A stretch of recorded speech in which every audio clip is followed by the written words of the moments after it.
안녕하세요. 김지훈의 훈훈한 주식의 김지훈입니다. 오늘은 4월 24일 목요일 6시 정도 됐고요. 포스코 퓨처엠 실적이 나왔습니다. 2차전지 조금 중요하다고 생각되는 거 한국투자증권에서 레포트가 잘 정리돼서 인덱스한 한국투자증권 레포트하고 포스코 퓨처엠 실적, 에코프로비엠 많이 궁금하실 것 같아서 업황하고 개별 기업들 업데이트만 해드리는 거니까 2차전지 워낙 관심 많으시니까 오늘 좀 급하게 한숨도 못 자고 준비를 했고요. 포스코 퓨처엠 결론적으로 실적 잘 나왔습니다. 시장에서 예상한 것보다 매출은 0.1% 감소했지만 영업이익은 시장에서 예상한 것보다 193% 컨센서스를 훨씬 초과하는 실적이 나왔습니다. 영업이익이 172억 흑자 전환했고요. 포스코 퓨처엠이 1분기가 실적이 저점이다 이런 얘기를 했는데 결론적으로는 작년 4분기가 이제 저점 찍고 올해 이제 실적 턴어라운드 됐습니다. 물론 또 포스코 퓨처엠 실적 나온 거 가지고 2분기에 또 재고평가 손실, 양극재 판가 떨어지는 것 때문에 2분기 실적 또 박살 날 거야. 그렇게 또 부정적으로 얘기하시는 분이 있는데 그건 나와 봐야지 압니다. 일단은 1분기 실적 잘 나왔다고 말씀드리고 포스코 홀딩스도 영업이 5,570억으로 시장에서 예상한 것보다 조금 잘 나왔습니다. 포스코 홀딩스랑 포스코 퓨처엠은 따로 기업 분석 훈련소에서 다뤄드릴 거고요. 오늘은 전반적인 소재단에 대해서 투자 아이디어를 어떻게 판단해야 되고 점검해야 되는지 그거 말씀드리고요. 에코프로비엠에 대해서 계속 좋은 얘기가 나와서 에코프로비엠 업데이트 드릴게요. 여전히 에코프로비엠보다는 포스코 퓨처엠의 실적 안정성이 더 뛰어나다고 생각을 하고요. 당연히 원자재 수급 측면, 그러니까 밸류체인의 내재화도 에코프로 BM도 뛰어나지만 결론적으로는 리튬을 들어올 수 있는 계열사를 갖고 있는 거는 포스코 홀딩스다. 아무리 에코프로가 예를 들어 니켈 광산을 사고 리튬 광산을 사도 결론은 포스코 홀딩스가 자체적으로 리튬을 수급하는 게 훨씬 더 원가 절감 효과는 저는 일단 더 포스코 홀딩스 쪽에 더 점수를 주고 싶다는 거고요. 네, 빌리언스 캠퍼스 구독 모델을 통해서는 유튜브에서 다루지 못했던 거를 매일매일 또는 주간, 산업, 기업, 시황 다 업데이트를 해드리니까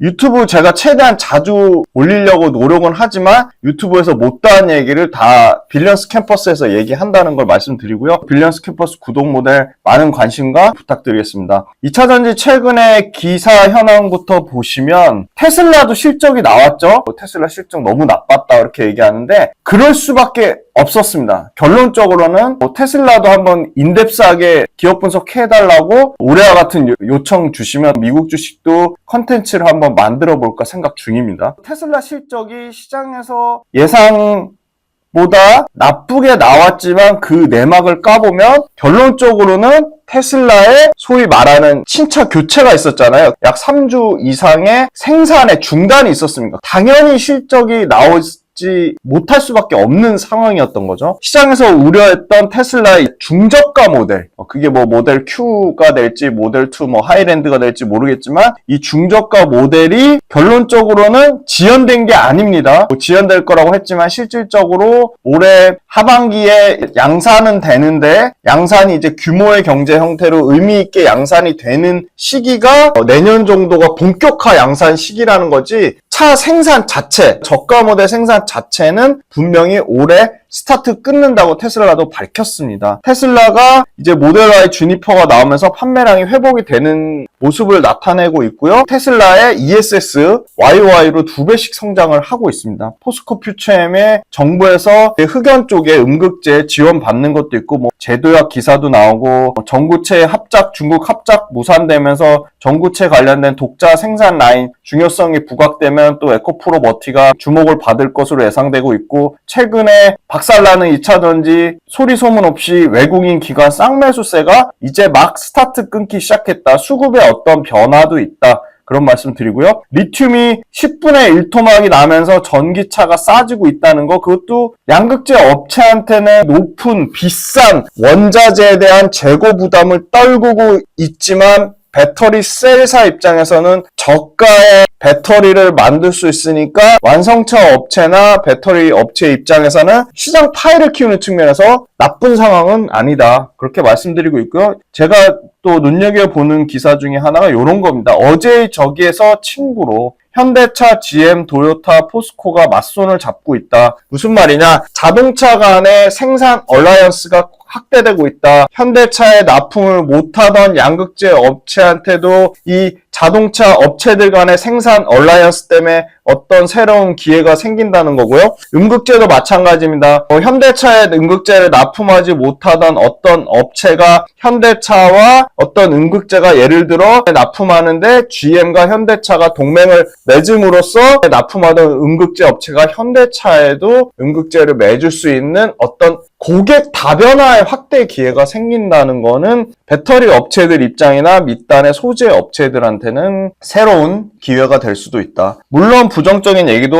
엄청나게 많습니다. 체질 개선이 젠걸음이다. 테슬라가 실적이 나빠질 거다. 업스트림 투자로 캐즘 나기. 상대적으로 덜 부정적인 기사를 가져왔어요. 그러니까 그 부정적인 제목에 구독자분들이 매몰돼서 어떤 인식의 성급한 일반화 오류를 가지실까봐 그런 측면을 가져왔고요. 양극재 수출이 증가하고 있다는 겁니다. 트럼프의 적대적인 정책에도 미국 전기차 시장은 확대되고 있다는 거고요. 건식 전국 공정 파일럿 라인 가동 중에 있습니다. 이거 할 수 있는 데가 어디밖에 없죠? 건식 전국 공정, LG 에너지 솔루션, 테슬라 자체 내재화 이 두 개밖에 없습니다. 잊혀졌던 황제주 처음으로 에코프로에 대한 좋은 기사를 본 것 같아요. 다시 부활 조짐이 보이고 있다 이런 기사도 있고요. 거의 200개 넘을 거예요. 그 중에 추려서 이 기사를 갖고 온 거니까 꼭 좀 원문을 찾아서 읽어보시고요. 양극재 오늘 4월 24일 목요일 기준으로 평균 수익률 마이너스 5%입니다. 최고점 대비 여전히 마이너스 72%고요. 좀 회복되는 것 같더니 딱 그 1월달 연초 주가 수준이고요. 포스코홀딩스는 최근에 주가가 올라오면서 3% 정도 상승 나타내고 있고 대주전자재료가 17% 상승 나타내고 있고 한솔케미칼 26%. 시가총액 높은 데 중에서는 한솔케미칼이 제일 상승률이 좋은데 이거는 IT 쪽 워낙 비중이 크니까 반도체 비중이 크니까 그렇고요. PNT가 순수 2차전지 쪽으로 9% 상승률 나타내고 있고 그 다음에 양극재 단에서는 에코프로비엠이 마이너스 4%로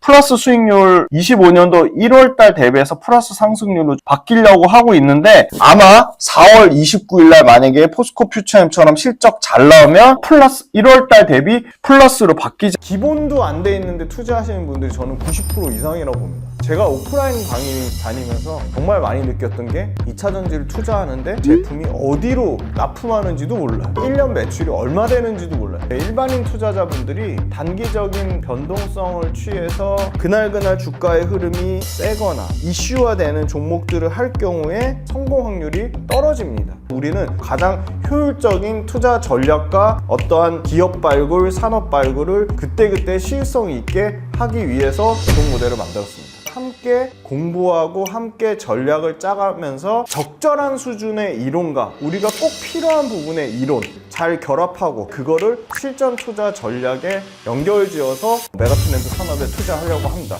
첫 번째 주간 시장 트렌드, 두 번째 월간 복귀 특강 외에도 당연히 매일매일 시황에 대한 제 생각, 시황에 대한 분석, 그때그때 어떤 이슈가 발생하는 것들에 대한 제 리뷰 당연히 다 달아드릴 거고요. 오래오래 즐겁고 재밌는 투자 라이프를 이어가는 페이스 메이커 역할을 하는 게 제 목표입니다. 제 모든 것이 담긴 제 모든 투자 라이프 구독자분들한테 다 오픈할 생각입니다. 빌리언스 캠퍼스로 구독자분들을 기쁜 마음으로 설레이는 마음으로 초대합니다. 않을까 그런 기대감을 갖고 있습니다. 포스코 퓨처엠 오늘 실적 매출 8,454억에 영업이익 172억 흑자 전환했고요. 시장의 컨센을 영업이익 193%를 초과했다는 게 포인트입니다. 시장 컨센보다 훨씬 잘 나왔다는 거고요. 에너지 소재 쪽 매출이 YOY로 35% 감소했지만 전 분기 대비해서는 드디어 증가를 했다는 겁니다. 5,056억을 나타냈고요. 양극재에서 4,664억 매출, 음극재에서 392억 매출을 나타냈습니다.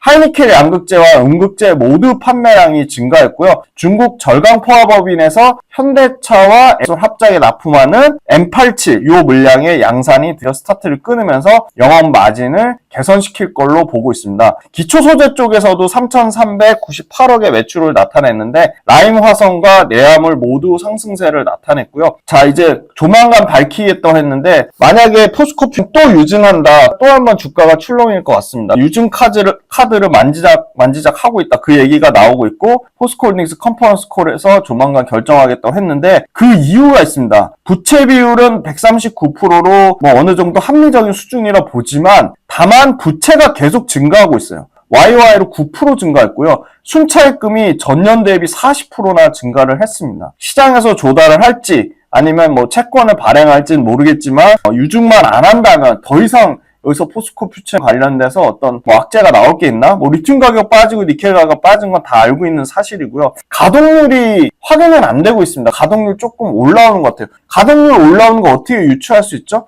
출하량이 늘어나고 있다는 거는 물건을 만들어서 계속 나가니까 가동률이 올라갈 수밖에 없겠죠. 순차입금 비율이 94%까지 올라왔습니다. 포스코 퓨처엠 좀 더 자세히 다뤄드릴 거예요. 이제 1분기 실적 나왔으니까 레포트 쏟아져 나올 건데 그거 제가 잘 취합해서 또 업데이트 드리도록 하겠습니다. 전년 4분기보다는 늘어났고요. 전년 1분기보다는 줄었습니다. 그죠? 영업이익 172억인데 자 보시면 작년 4분기 때 413억 적자에서 172억 흑자 전환된 거니까 시장에서 예상했던 것보다 선방했다. 아마 여기에는 악성 재고도 많이 줄었을 거고요. 제가 계속 인터배터리랑 뭐 업계 관계자분들한테 여쭤보면 악성 재고가 좀 줄고 있다. 하이니켈 양극재와 음극재 쪽에서도 판매량이 좀 회복이 되고 있고 여기 나오네요. 제가 추정한 게 아니고요. 가동률 상승이 나오고 있다는 겁니다. 영업이익률은 뭐 0.5%. 실질적으로는 실적의 바닥 아닌가? 그렇게 조심스럽게 현재로서는 조심스럽게 추정하고 있습니다. 기초소재 쪽도 이 라임, 생석회와 내화물 쪽 판매량이 모두 늘어난 거고요. 만약에 에너지 소재만 좋고 기초소재가 이익이나 매출이 못 받쳐줬으면 이렇게 실적이 선방하지 못했을 텐데 기초소재 쪽에서도 실적이 좋았다. 이거 보세요. 에너지 소재 쪽 영업이익률 0.5%예요. 음극재는 매출은 늘어났지만 매출도 작년 4분기 대비 늘어났다는 겁니다. 음극재 적자거든요. 여기 디테일하게는 안 나오지만 최소 200억 이상의 적자인데 영업이익률 0.5% 나왔다는 거는 무슨 말이죠?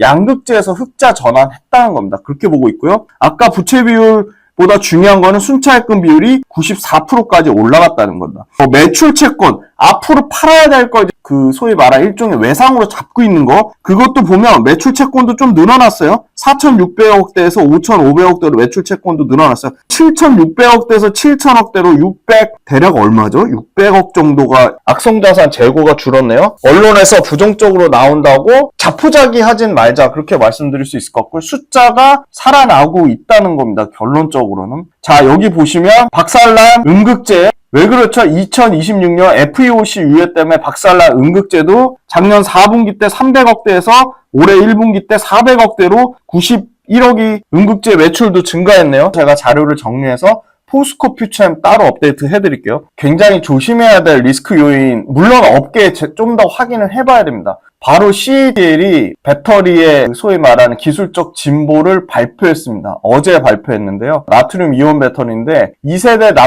나트륨 이온 배터리 제품명 락스트라를 공개했는데요. 이거 올해 12월 달에 양산한다고 합니다. 나트륨은요 말 그대로 소금이에요. 엄청나죠. 매장량이 리튬의 1000배 넘고요. 가격이 월등히 저렴합니다. 현재 리튬 가격 기준으로 나트륨의 가격은요 50분의 1입니다. 2차전지 원가를 40%나 차지하는 양극재에 이제 리튬 대신 나트륨으로 바꾼다는 거고요. 나트륨 배터리가 나온다는 건데 CATL이 25년 12월 달에 양산을 한다는 거고요. 주행거리가 짧고 에너지 밀도가 낮은 치명적인 단점이 있었는데 그것까지 개선을 상당 부분 했다고 하고요. 이 나트륨으로 바꾼다는 거는 이 엄청난 리튬에 대한 생산과 광물에 대한 공급망, 지정학적 에너지 이슈 이런 공급망 보안 이슈에서 벗어난다는 거고요. 가격도 싸죠. 안정성도 엄청나게 뛰어나다고 합니다. 이 배터리 관계자들이 이거 좀 말도 안 된다. 중국의 실용화 속도 너무 빠르다. 나트륨 배터리가 LFP 배터리랑 거의 동일한 수준의 킬로그램당 175W까지 올라왔다. 충전 속도가 삼원계 NCM이 이 C레이트라는 게 충전 속도를 말하는 건데요. C레이트가 충전 속도가 NCM 3원계가 4C인데 이거보다 25%나 빠른 5C까지 올라왔다. 안전성 측면으로 보면 드릴로 뚫어도 전기톱으로 잘라도 불이 붙지 않는다. 리튬 배터리보다 압도적으로 안정성이 뛰어나다. 킬로그램당 나트륨의 원가는 270원입니다. 리튬은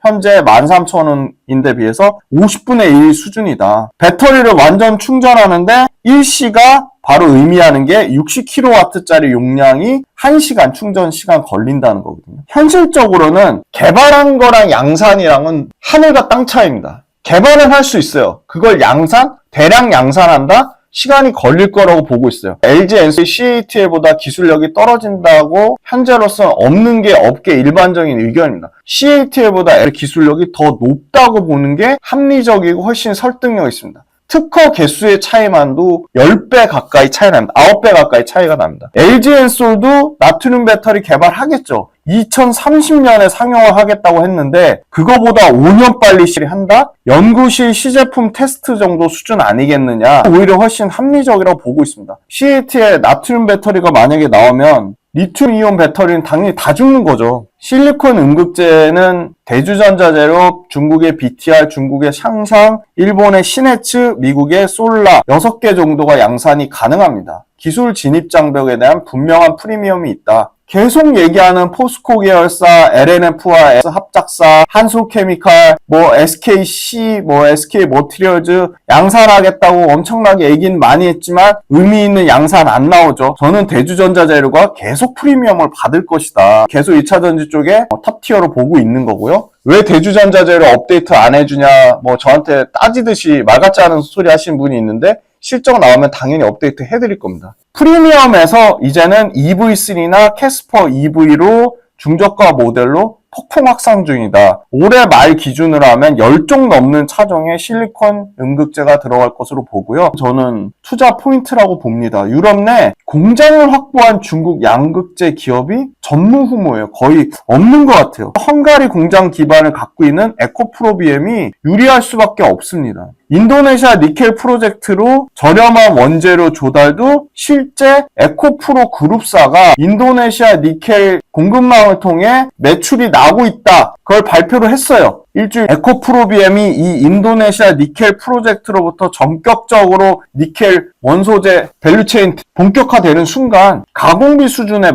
극복되고 개선될 것이다. 이동철 회장님이 얘기한 2026년도에는 에코프로비엠이 깜짝 놀랄 만한 3원계 양극재를 만들겠다. 엄청난 가격 경쟁력, 그게 아마 인도네시아 니켈 프로젝트랑 다 연관이 있는 것으로 보이고 가공비를 뛰어넘는 두 자릿수 마진까지 기대해 볼 수 있지 않을까. 리스크도 당연히 있습니다. 유럽 내 삼성의 점유율이 계속 떨어지고 있습니다. 왜 그렇죠? 삼성가 포지셔닝 하는 거는 고가 차종입니다. BMW라든지 아우디라든지 이쪽이잖아요. 유럽에서 잘 팔리는 차는 BYD 같은 중국의 중저가입니다. 미국 매출이 에코프로비엠 기준으로 5%도 안 되는 수준까지 급락을 했기 때문에 삼성 SDI의 유럽 매출이 회복되면 에코프로비엠이 최대 수혜를 받는 거고요. 반대로 미국 매출이 회복되면 포스코 퓨처엠이 최대 수혜를 받는 겁니다. 그 차종에 따라 매출은 하늘과 땅 차이로 나올 것 같아요. 현재로선 에코프로비엠에 납품하는 삼성 SDI 유럽이 미국 물량보다 더 좋을 거라고 예상하지만 저는 조금 생각이 다릅니다. 포스코 퓨처엠은 GM 전기차의 상당 부분이 멕시코 공장에서 생산되니까 관세 리스크에 취약하다고 언론에서는 엄청 부정적으로 얘기했지만 이 멕시코가 생산에 관세를 엄청나게 붙일 경우에는 GM을 사는 미국 소비자가 타격을 입는다는 겁니다. 양극재 업체도 결국 그 원가 전이를 배터리 셀 업체나 완성차 업체한테 할 수밖에 없다. 결국 미국 소비자 물가에 부담되는 측면이기 때문에 멕시코가 트럼프를 잘 다루고 있습니다. 그런 측면으로 봐도 멕시코 공장 관세 리스크는 저는 과도하게 부각됐다고 보고 있습니다. 그 부분 또한 트럼프가 중국하고도 관세를 50%까지 낮추겠다고 협상을 하겠다고 했죠. 양극재 가동률이 30%대까지 떨어졌지만 올해 3분기를 기점으로 정확한 수치는 회복할 수 없지만 에코프로비엠 기준으로 유럽이 회복되면 가동률은 급격하게 올라갈 것으로 충분히 예상해 볼 수 있습니다. 국내 한니켈 양극재의 가격 경쟁력도 리튬과 니켈 가격이 박살나면서 상대적으로 개선됐고요. 인도네시아 니켈 47%를 공급량을 조절한다고 하는 게 올해 연초부터 발표가 됐습니다. 니켈 생산이 폭증하지 않는 한 니켈 가격이 그렇게 더 여기서 떨어질 확률도 낮다. 그렇게 보고 있고요. 어떤 고객사와 전략적 파트너십을 갖는지 여부가 정말 중요하다고 보고 있습니다.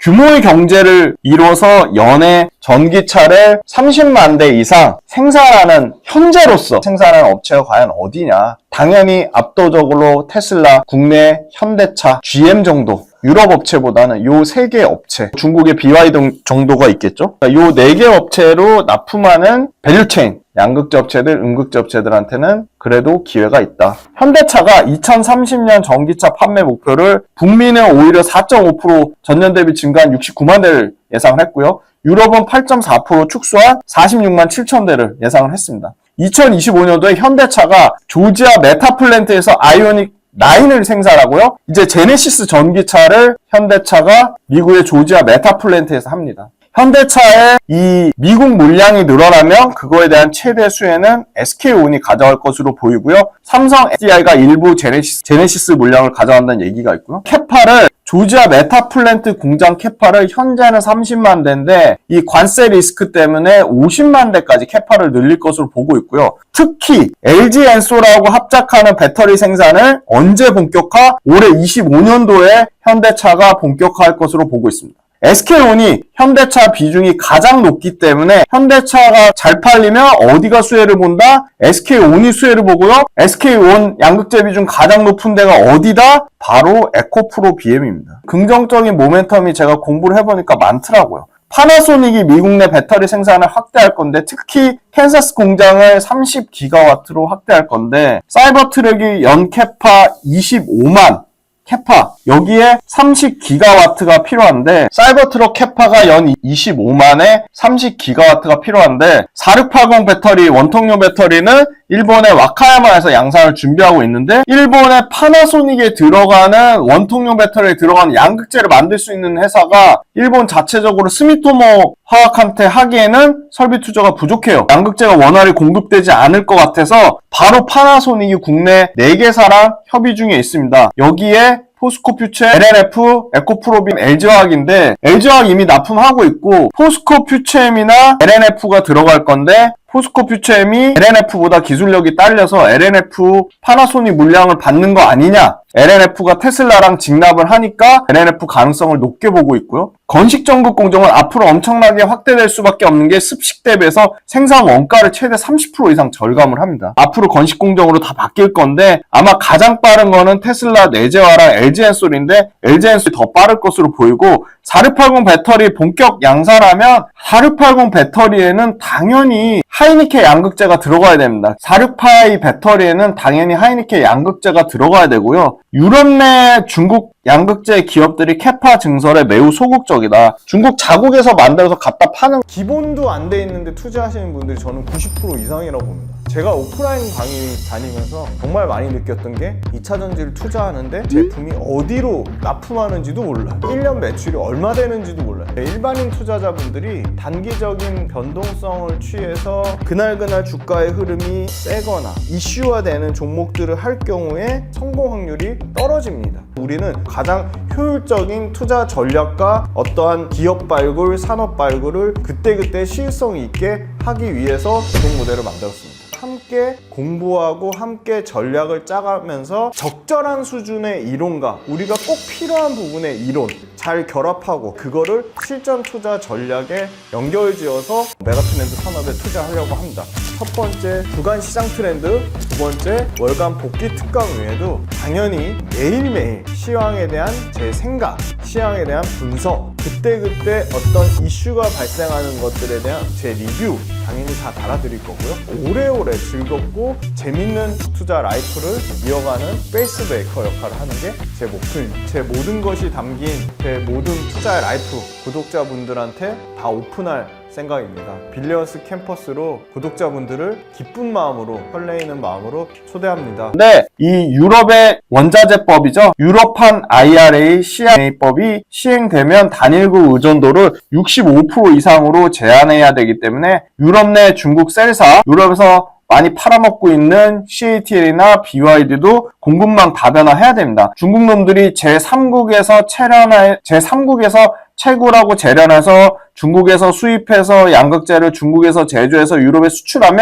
물류비, 유럽에 떠맞는 관세, 조달 리스크까지 비용이 중첩돼요. 중국 놈들도 유럽에서 이 CRMA법에 따라 자체적으로 유럽에 공장 갖고 있는 업체로부터 양극재를 조달해야 되는데 중국 업체 없죠. 너무 재미나죠. 유럽에 양극재 조달하는 LFP, 탑티어, 롱바이 다 중국 업체들, 레신, 샹샹 유럽 생산 시설이 하나도 없다. 아마 유럽 CATL도 어떻게 보면 경쟁력 있는 국내 에코프로비엠이나 이런 업체들로부터 조달 가능성도 있지 않을까. 그런 추론을 해볼 수 있고요. 25년부터 26년 내년까지 CATL 뿐만이 아니라 EV 에너지, S볼트 중국 셀사가 유럽 생산을 본격화하려면 3원계 기준으로 180기가와트의 캐파를 구축해야 되고 거기에 가동률이 50%만 돼도 135만 톤의 양극재가 필요해요.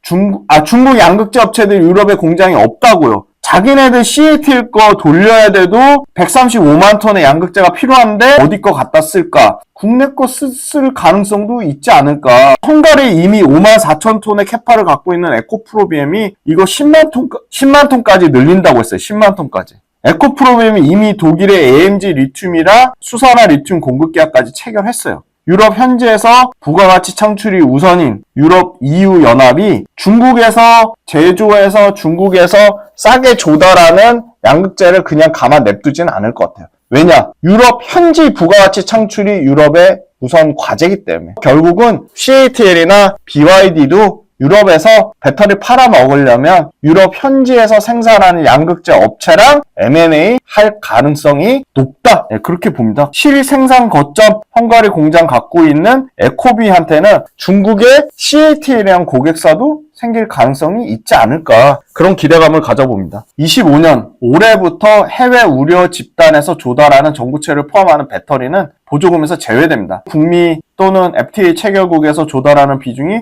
최소 60% 이상 만족해야 되는 거고요. 유럽의 EV, 에너지, CATL, 고션 모두 유럽의 공급망을 갖추지 못했다. 탈중국화 메탈 전구체 공급망은 유럽에서도 효력을 발휘할 거다. 탈중국화 가능한 거 포스코랑 에코프로다. 포스코 그룹은 리튬부터 니켈 전구체, 양극재, 음극재까지 완전한 2차전지 밸류체인을 보유한 국내 탑티어고요. 에코프로도 GEM을 통해 인도네시아 니켈 재련 공장에서 그린 에코 니켈 프로젝트로 니켈을 직접 재련 공장을 운영해서 니켈 원가를 크게 절감할 것으로 보이고요. 실리콘 음극재 앞으로 계속 더 폭증할 것 같아요. 가격이 2030년 기준으로 킬로그램당 27불까지 떨어뜨리겠다고 했는데 이거는 전체 실리콘 음극재 시장이고 국내 탑티어인 대주전자재료는 요거보다 최소 2년에서 3년 앞당겨서 가격의 실리콘 음극재 가격을 단가까지 떨어뜨리겠다. 다행인 거는 실리콘 음극재가 여기서 가격이 더 올라가진 않고 있습니다. 현대차가 각형을 채택하면서 삼성 SDI가 국내 각형 유일하니까 인디애나 공장 각형을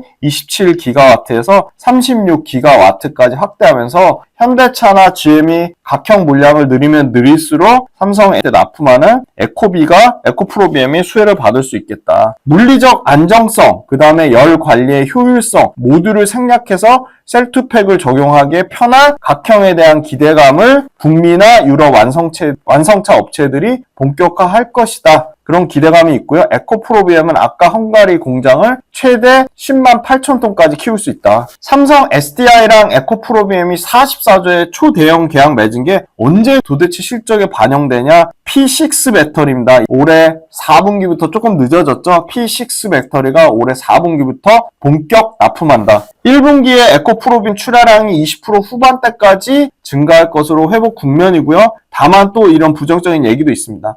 2분기에 또 양극재 판가 하락이 불가피하다. 근데 그건 돼봐야지 알 것 같고요. 포드가 5월 달에 가격 인상을 검토하고 있기 때문에 포드 판매량이 줄어들 것이다. 포드 물량을 발빠르게 줄이고 현대차 물량을 늘리려고 하고 있죠. SK온도. 현대차 물량 늘어나면 당연히 에코프로 BM이 포드 물량 줄어든 거를 현대차 물량으로 좀 벌크업 하지 않을까. 그렇게 보고 있고요. 삼성 SDI도 기존에 없던 제네시스 물량이 나오면 제네시스 들어가는 에코프로 BM 양극재도 신규 물량 늘어날 가능성이 있죠. 출하 증가분이 에코프로 BM 80%가 포드로 추정된다고 하는데 에코프로 올해 연간 출하 늘어나는 거 3만 톤이 전부 포드가 80%라고 하는데 그것도 에코프로 BM 측면에서도 한 고객사 의존도가 높은 치명적이죠. 그래서 고객사 다변화하고 있고 그 부분이 분명히 올해 하반기 실적부터 반영될 거라고 보고 있습니다.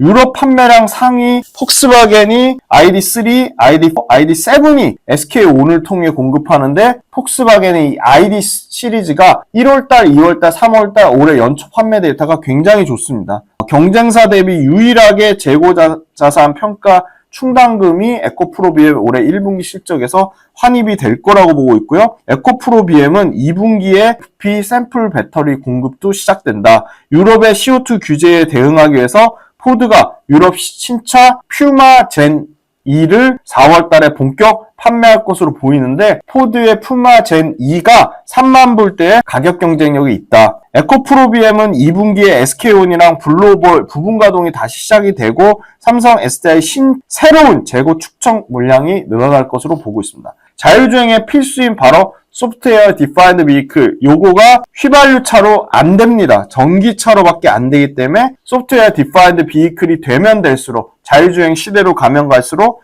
결국은 다 전기차로 바뀌어야 된다. 올해 에코프로 BM의 양극재 출하량은 아주 보수적으로 보는 데는 8만 1000톤, 아주 좋게 보는 데는 8만 7000톤을 보고요. 내년 에코프로 BM의 양극재 출하량 나쁘게 보는 데는 12만 대략 4000톤, 좋게 보는 데는 13만 1000톤으로 올해보다는 내년에 50% 가까이 출하량이 늘어날 것으로 보고 있습니다. 자, 요게 CATL의 소듐 배터리, 나트륨 배터리고요. 유럽 내 중국 배터리 공장 구축하는 게 CATL이나 BYD, EV에너지, 칼브, 고션 이렇게 있는데 이거 양극재 어디서 조달하냐. 우리가 CATL에도 에코프로 BM에 납품할 가능성이 있지 않냐. 그 기대감이 있다는 겁니다. 포스코 그룹의 2차전지 수직 계열화, 에코프로 그룹의 2차전지 수직 계열화고요. 에코프로 BM은 유럽 매출이 크다. 그럼 유럽이 더 살아날 거냐, 미국이 살아날 거냐 그 싸움인데 현재로서는 유럽 데이터가 좋기 때문에 유럽에 높은 점수를 주고 있고 그거의 최대 수혜를 에코프로 BM이 볼 거라고 하고 있지만 저는 조금 생각이 다르다. GM이 다시 판매량이 올라가고 미국 데이터는 좋아질 거라고 보고 있기 때문에 미국에 들어가는 배터리 용량이 더 크다. 저는 포스코펜 미국 쪽에